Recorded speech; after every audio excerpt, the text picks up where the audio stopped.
I'm just a boy trying to help raise a couple of girls in a man's world. And lately, it feels like this world keeps finding new ways to remind them and me that they're second. Let's talk about it. If actual therapy is book solid and your coping skills are mostly sarcasm, caffeine, tea, welcome.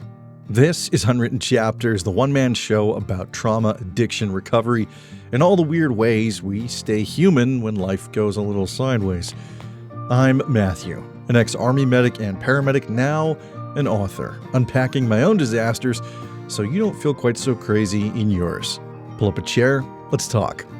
Before we begin, I need to concede I am no policy expert, and the things I say here are probably going to ruffle the feathers of more than just a few people.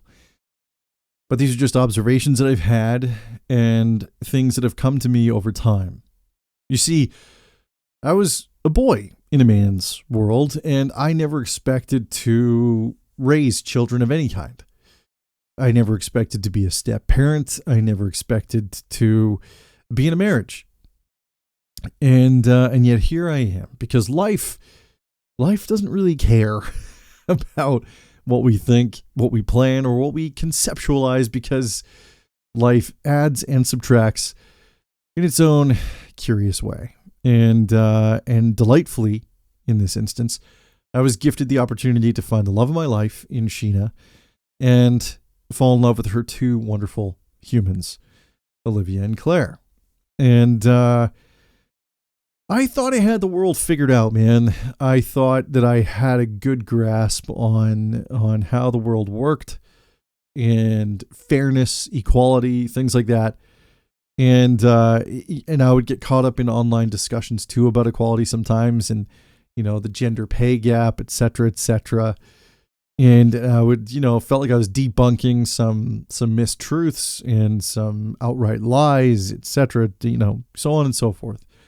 Really, in reality, what I was doing is probably arguing with a bot that wasn't even a human person, because I think social media has become oversaturated with people that aren't really people. And even the people that are people on there aren't really people. They're curated versions of themselves. They're not really themselves. And so it doesn't really behoove me to waste my time arguing with people online, but it does behoove me to come on here and share some experiences and talk openly and honestly about my life and about the things I go through, the trials, the tribulations, the ups and downs, the happiness, the successes, and the sorrows. And I was hit by a bit of an observation today and over this past weekend that sort of made me reevaluate what I thought I knew about men and women in today's Western society, and about the concept of what equality means, what the whole concept of equality is. Now, I'm not talking about equality of outcome. Equality of opportunity, there's a lot there. So I'm not saying that men and women don't have the same opportunities in most circumstances. And I'm not saying that equality of outcome is only ever geared toward men, because there are certain things that's just not true. But in the world of sports, in the Canadian world of sports, specifically hockey, well, I got to tell you, I noticed something.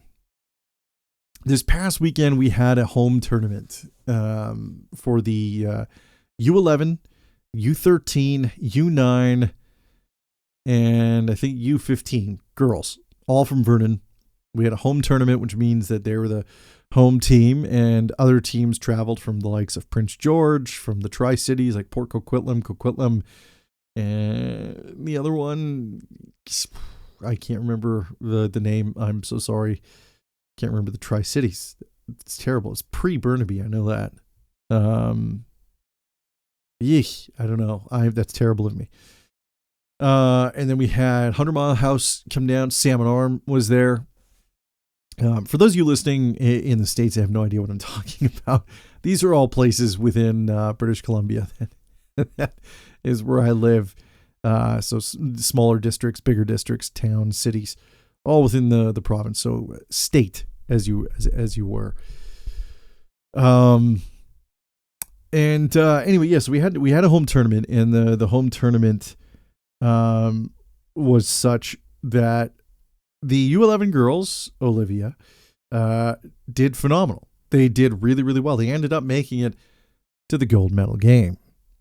Now, you'd think that being the only Vernon team to make it to a medal game, well, that's pretty exciting, right? That's a pretty big accomplishment to hang your hat on. And so you would think that it'd be seen as kind of a big deal, moderately so within context, right? That's what I would have thought. And that's what I did think. And then I found out we don't even get to play the home game in Vernon. And it's not because they chose a special venue for us to have the gold medal game like they do in some professional sports settings. No. There was no ice time for the girls. There was no ice time for the girls. There was ice time for the boys. Not even having a tournament. Just games. But there was no ice time for the girls. And so we got moved to Armstrong. And in Armstrong, there was some miscommunication issues between their hockey district and our hockey district, and we didn't have a referee or linesman for our gold medal game. Now, this can all be summed up by miscommunications and by resource management, right? And I get that. I really, really do. But this does not happen with the same frequency that it happens to the boys' teams. We got told today that our playoffs that take place in February, our playoffs are now going to be in Lillooet because there was no ice available for the girls. And Lillooet was kind enough to offer their ice to the girls. Lillooet, for those of you that don't know, from where we are located in Vernon, is about a 3.5 to 4 hour drive, probably closer to 4.5 in the wintry conditions that will be taking place near the end of February. Now, that's all well and good. It's great that Lillooet did that. And Lillooet needs girls to play against, and they're kind of isolated out in their community. And so I'm all for supporting girls being able to play against girls and to have their own true official leagues to play in. It's not the most convenient thing to drive out to Lillooet at the end of February, but they're driving down, I believe, December, end of December. No, maybe February, beginning of February. They're driving down for a tournament in Salmon Arm, which is about the same thing, 3.5, 4.5 hours, depending on weather. And they're driving down to participate in that. So we got told today that that's where our playoffs are going to take place. So those are two instances there where there's no ice time available for the girls at all.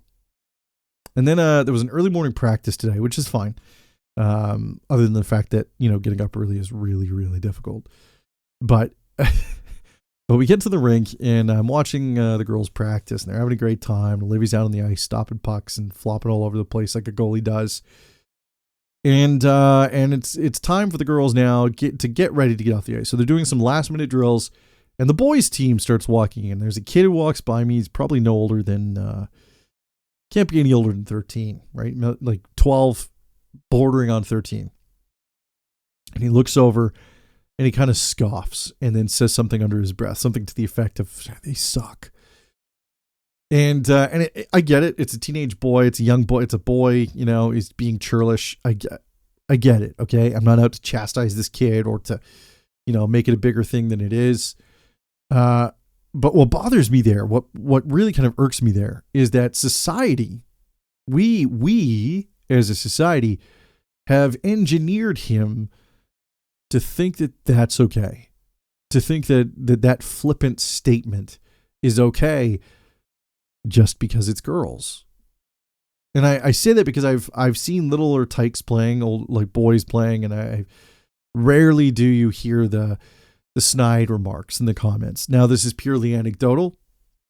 I just feel like this is something that I've started to notice, that it's there's just not enough for the girls, right? We talk about, how sports are an important thing, an important aspect of growing up. Not enough for the girls. And it got me to thinking about even the way I've looked at sports growing up, and even the way I've idolized my sport athlete heroes growing up. Like, you got the Wayne Gretzky's in basketball. You got the Michael Jordan. You got that other guy who flops around all the time, plays for the Cleveland Cavaliers, moved to the LA team there, the Lakers, and I can't remember the LeBron injured all the time pants. I can't remember. Anyway, you got that guy, and then you got you got the Tom Brady in the football. You got David Beckham in soccer. And below them, there's other tiers of athletes that have left their mark on the game.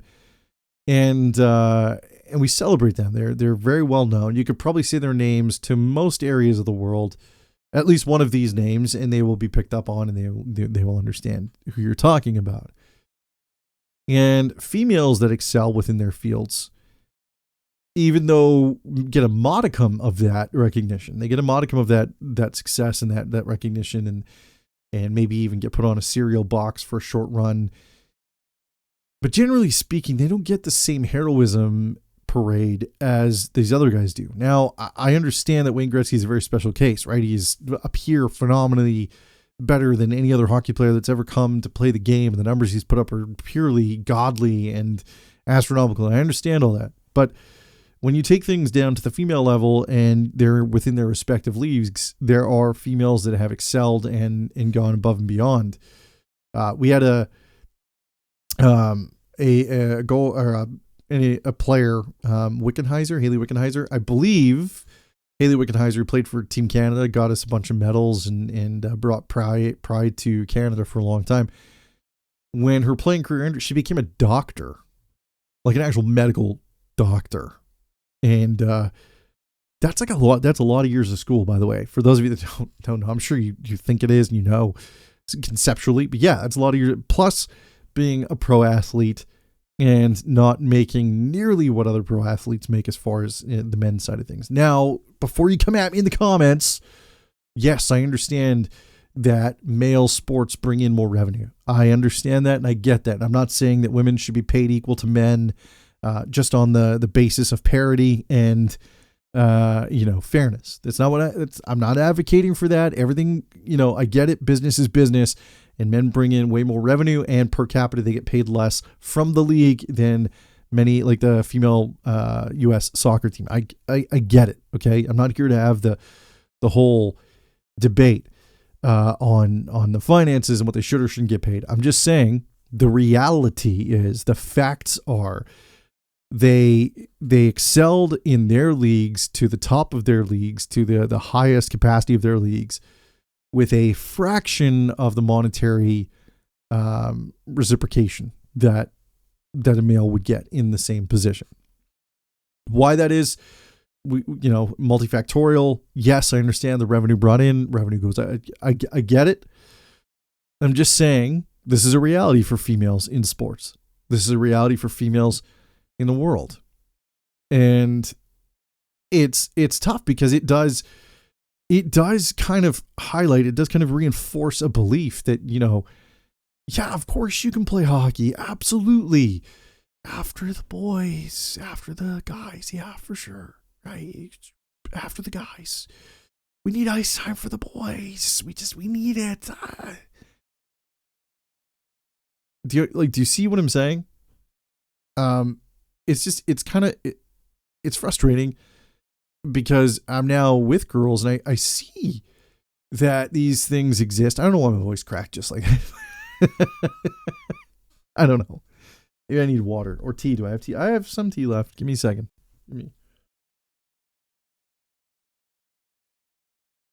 All right. Okay. Getting heated, man. Going pubescent. Yeah, it's just something I've started to notice, with having girls in my life, girls I care about, girls I love, and knowing that they're about to enter the world specifically Claire, she's going to be entering the world in a few short years. And I'd love to just tell her, hey, you have equal footing to men.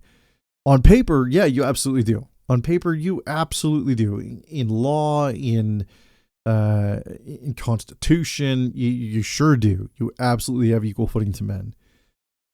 Are you perceived societally as equal to men? That's where the argument gets murky. That's where the things start to shift a little bit. And I used to just say, yes, of course. Of course women are equal to men. They're just different than men, right? And there's some merit to that stance, but there's also a growing, at least in my mind, a growing understanding that perceptionally within society, there's still a difference. There's still, and not just like a biological difference and an observational difference between a man and a woman in looks wise. I mean, perception. I talked about it in a different episode where I talked about how Andrew Wilson was debating a lady, and he was talking about women in the military and how they have to lower standards and all these other things. And I came at it with my own kind of critique and counter to those things, because I don't think that those are wholly fair arguments. I worked in first response for a number of years, close to 17 as a paramedic. And I worked within the military system and civilian paramedic system. And so I've worked with police, fire, paramedics, and military intimately. And that means I've had a lot of exposure to women in those roles. And I'm going to tell you this, some of my best partners that I ever had were women. And I'm not saying that to just, kind of sound modern and progressive and virtuous. No, I mean it wholeheartedly. There were times and situations where a woman's presence within certain situations did de-escalate and de-escalate and make things much more palatable to manage on scene, whereas it could have gone a whole other way, and in many circumstances with having other males on scene did go a whole other way. And there is something to be said about working cohesively with women. And we live in a society, that a lot of times they like to, like the anti-women, or at least the anti-progressives, like to kind of use tribalism as an example. So they talk about female tribes and female roles within tribes in survival, etc. Yeah, hi, we live in a society where we can go to McDonald's, okay? We're not fighting for survival here. Let's just get that out of the way right now. I can go down the street and order a double-double, eat a Big Mac, fart in a pristine porcelain toilet, and then go get some Taco Bell for lunch and go get my foot rubbed by 2 p.m. Okay, this is the society we're living in, so let's not try to bring tribalism into it, because they're not comparable. Yes, we understand that we came from a place, and yes, now we live here, so let's try to work within the realms of here. And within the realms of here, there are still very, very steep inclines that women are, in my opinion, superfluously facing. It is not something that they should have to navigate, but we still quietly allow it. We quietly allow that assertion that they are second in certain respects. And over time, I believe that psychologically that would have an impact on someone. And maybe that's why we're seeing such a growing divide between men and women, because there is this kind of resentment that percolates within women now. If you go to any social media thing and they have that whole question, if you were lost in a forest, would you rather come across a bear or a man? And they all said the bear because it's a stupid answer, but they did. But that's the resentment I'm talking about, right? You go and you watch things like The View. Don't know why you would watch it, but if you do, you get the likes of Joy Crusty Hair Behart saying things like, men are useless. We don't need men in society. They're supposed to say these things, okay? These are things they're supposed to say because this is their audience. But what if all these years of constantly reinforcing that women are here and men are here? What if all those years of reinforcing that belief has instilled a resentment psychologically within women. And now we're starting to see that come to the forefront more because of the connectivity of social media. Because if you have a child and you constantly raise them to be beneath their other sibling, they grow up with resentment. So why is it so inconceivable to think that we have created generational resentment between men and women, and we still quietly just accept it as though we invalidate their statement. Oh, they're crazy. Oh, they're on their cycle. Crazy women. Oh yeah, feminists. What if it's just a woman with an opinion? What if it's just a woman with an opinion and she's just trying to voice her opinion? She's just trying to say something out loud. Why is that so inconceivable? I know this kind of blew up a lot from like U11 hockey to generational resentment. I'm sorry. It's how the brain works. Oh man, it's something I noticed, and I wrote a few notes here, and I've kind of touched on all of them in a sense. Like I had some things I wrote out. I'm kind of talking about the invisible messages, right? What a girl actually hear underneath the logistics. Yeah, I mean, if you do that, if you're not as important as the males, essentially, right? If you keep taking away ice time in favor of the boys, what message does that send? And even though you're not overtly saying that's what you're doing, the actualization of it is what you're doing. That's exactly what's taking place. Whether you're intending to do that or not is irrelevant to the fact that it is happening. You may not intend to hurt somebody's feelings, but if you hurt their feelings, you hurt their feelings. And so you then have to be accountable to that.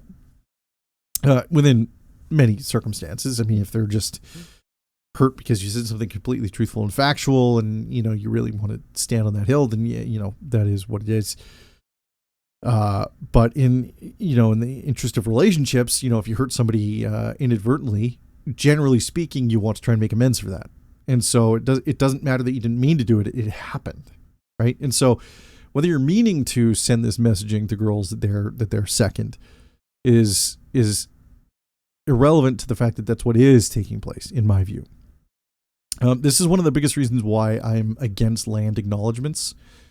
In Canada, we do a thing called land acknowledgements. It's usually done prior to any government, undertaking, or we say it in schools quite a bit, and et cetera, et cetera. And it was kind of designed to be part of the Truth and Reconciliation Pact that the Canadian government entered into with our Indigenous population. And I'm not against it because I'm anti-Indigenous. I'm against it because the messaging behind it tells one group of kids that you are inherently wrong and that you are on land that is not yours. And so from birth, which is something you had no say in, to genetics, which is something you had no say in, to the point that you're in a pre-grade classroom or grade 1, 2, 3, 4, 5 classroom, you're now inherently bad next to this group of kids who also had none of the say, none of the things, none of the choices. But you have wronged this group of kids simply by being born. That's what the land acknowledgement does. They say it's part of Truth and Reconciliation, but really all it does is instill resentment and divide between two classes of people. That's not to say that we shouldn't be teaching Indigenous issues and Indigenous atrocities and colonial atrocities within the school system. I think we absolutely should be teaching it because it is part of Canadian history. It's how Canadian formed itself into the country that we now know. But because of progressive ideology, we've gone so far in one pendulum swing that we have now once again skated right past the truth and have gone toward narrative. This is all performative because it's not like we're going to give the land back. We're just kind of saying things that make us sound and feel good. It doesn't really do anything except create two classes of future divide and future resentment among people. Whether you mean to or not is irrelevant to the point of what it is and will do. And that is why I'm wholly against land acknowledgements. And that's why I feel like these kind of things, these instances where, hey, yeah, we know that you guys have playoffs, and we know that, we have a girls' league and a growing girls' league, I might add. The fact that the Vernon was able to have a U9, U11, U13, U15, that's 4 girls only teams, is phenomenal. Chef's kiss. Amazing. And now that we have the PWHL, the Professional Women's Hockey League, it kind of gives them something to actually aspire to, something to actually shoot for. Representation is absolutely important. I fully agree when it comes to our social media and our pop culture and stuff. Representation is very important. It doesn't mean that we need to erase white figures in place of XYZ figures, but representation is important. So having these things out there, having black athletes, having athletes of color, having female athletes, etc., these things are all really, really important, and I'm all for them. But again, if we just do it performatively, yeah, hey, look, we have a girls' league. Oh, no, you can't play your playoffs here. No. You have to go 4 towns over. Yeah. Good luck. Wish you the best. Then it's performative and it doesn't mean anything. And again, all it does is submit the belief that women are second, that young girls are second to young boys and young men. And I think that's wrong. I think that's gross. I'm not saying we need to have a quality of outcome, that women should be paid the same as the NHL players or football players. That's not what I'm saying. But I'm saying that if you have these arenas and these avenues in ice time, why can't some of the boys be moved to Armstrong? So when you knew the playoffs were happening, you knew the tournament was happening, you knew there was going to be a gold medal game, why not tell the boy team, hey, you guys are actually going to have to go to Armstrong today. We have a gold medal game for the girls taking place here in Vernon so they can win at home. They got silver, by the way. Prince George came down and took gold, so they went back north with the gold medal, but the silver goes to our U11 Lakers. Boom! Yeah. Couple more notes here to talk about. Man, sports more money. Yeah, accomplishment. Yeah, I mean, I've kind of said it already, but like, what does it do to a girl's sense of self and possibility? We have the PWHL now, the Professional Women's Hockey League, and I hope it does well. I hope it flourishes and becomes even bigger than what it is at current day. But when you instill messages that even if you get to a gold medal game, it's second place to a league boys game. Not a tournament game, not a playoff game, just a game. Your possible gold medal opportunity is second to that. What messaging is that? What are you instilling there? We say that we're in a progressive society. We like to pretend and tout that we are super progressive and that we are all about equality. But then when it comes to stuff like this, it's easy just to skate over and continue with societal norms of yesteryear. Sadly, I think that's what we're doing in many respects. Whether we mean to or not, as I've said so many times before in this episode, is irrelevant. I don't know. I'm just a chubby guy with glasses who runs his mouth on the internet. I don't know. What I'm hoping, like I said at the very beginning, I never wanted to be a parent, never expected to be a parent, and I'm not a parent per se. I'm kind of a bonus figure. They both have dads in their lives, and Sheena and grandparents and everything. So I'm kind of just a bonus figure. I guess society would label me as a step parent, in a sense. But I mean, our job, the pre-generation, the previous generation, our job should be to leave the world a little bit better than when we found it, when we inherited it, the best we can. To instill some values, some lessons, and some teachings to the next generation so that they can go into the world and make their own mistakes and their own successes and their own failures within a world that was just maybe a little bit better than when we inherited it. And then they do the same thing. And then they do the same thing. The world's never going to be perfect. It's never going to be a utopia. That's not how the human condition works. But we can strive to be a little bit better than we were yesterday. And I don't see any harm in attempting that. And in that is what motivated me to do this podcast. That is what motivated me to talk about this, because these things are real things. A 13-year-old boy shooting his mouth off, breaking news, right? It's not really, that's what guys do, right? Especially young boys, they just shoot their mouth off about anything. It doesn't have to be about girls, just stupid. But it hit me, man. Like when he came in and he muttered under his breath and just kind of, that hit me because we've told him it's okay, in a sense. I'm not saying his parents are like, yeah, you go ahead and you tell them. That's not what I'm saying. I'm saying that within the society that he's grown up in his early years, it's okay to put women second.